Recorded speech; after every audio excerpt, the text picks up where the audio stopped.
Assalamualaikum warahmatullahi wabarakatuh. Kami dari kelompok 2 akan mempresentasikan hasil diskusi kami yang berjudul kombinasi bisnis dengan anggota saya sendiri, Mas Adia Putri, Nurul Makfira, dan Nurul Ayuna Fadila.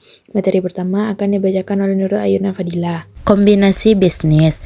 Definisi bisnis itu adalah suatu rangkaian terpadu dari kegiatan dan aset yang mampu diadakan dan dikelola dengan tujuan memberikan hasil dalam bentuk dividen, biaya yang lebih rendah, atau manfaat ekonomi lainnya secara langsung kepada investor atau pemilik, anggota, atau peserta lainnya. Definisi kombinasi bisnis itu adalah suatu transaksi atau peristiwa lain di mana pihak mengakuisisi memperoleh pengendalian atas satu atau lebih bisnis, penggabungan sesungguhnya atau penggabungan setara.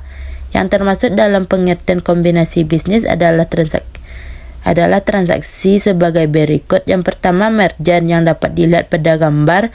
A mengambil alih aset neto B dan C. Aset dan liabilitas B dan C disatukan dengan aset dan liabilitas A. Selanjutnya, konsolidasi, yaitu perusahaan D baru dibentuk, perusahaan D mengambil alih aset A, B, dan C. Selanjutnya, akuisisi saham, yang mana A mengakuisisi lebih 50% saham B.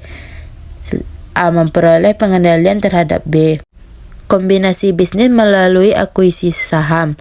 Kombinasi bisnis adalah suatu transaksi di mana suatu perusahaan memperoleh pengendalian atas satu atau lebih perusahaan lain.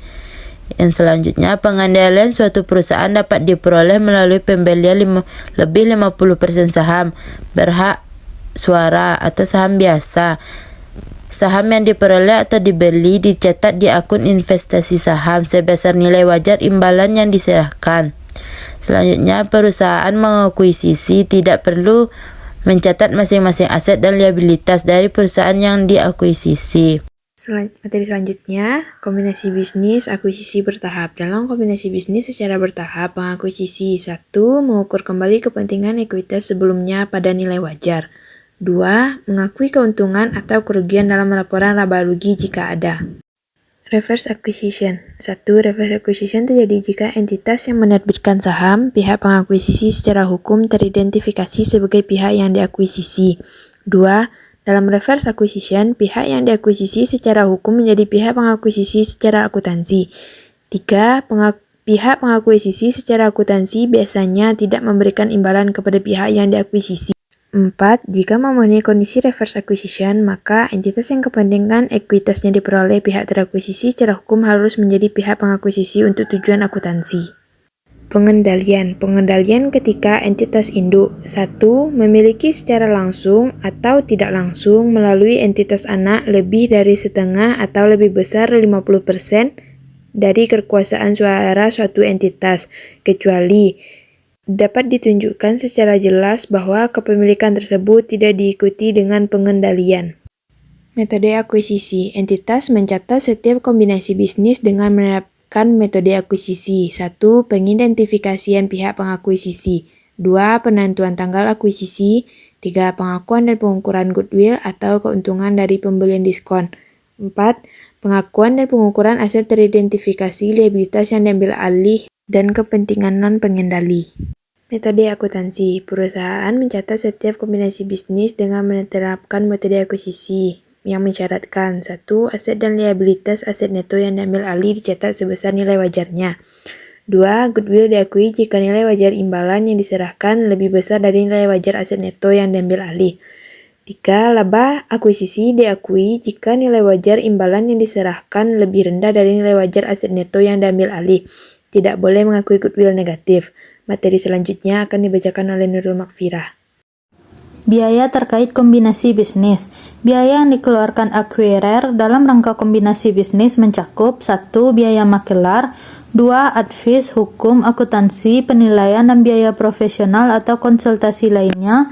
3. Biaya administrasi umum termasuk biaya pada Departemen Akuisisi Internal.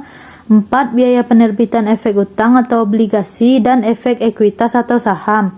Acquirer mencatat biaya terkait kombinasi bisnis sebagai beban pada periode saat biaya tersebut terjadi, kecuali biaya untuk menerbitkan efek utang dan efek ekuitas diakui sebagai pengurang nilai wajar efek. Kasus PT Melati membeli 80% saham kepemilikan PT Kenanga pada 2 Januari 2011. 8.000 lembar dengan harga Rp10 per lembar. Nilai nominal saham Rp5 per lembar. Nilai total aset bersih PT Kenanga pada tanggal akuisisi sebesar Rp80.000. Berdasarkan informasi appraisal, nilai aset PT Kenanga dalam rangka akuisisi dinilai kembali dengan kenaikan sebesar Rp10.000. Dalam rangka akuisisi tersebut, biaya dikeluarkan biaya konsultan akuntan sebesar Rp4.000, biaya registrasi akuisisi saham sebesar Rp2.000. Penyelesaian nilai investasinya yaitu 8.000 lembar saham dikali Rp10 per lembar menjadi Rp80.000. Nilai nominal yaitu 8.000 lembar saham dikali dengan Rp5 yaitu Rp40.000.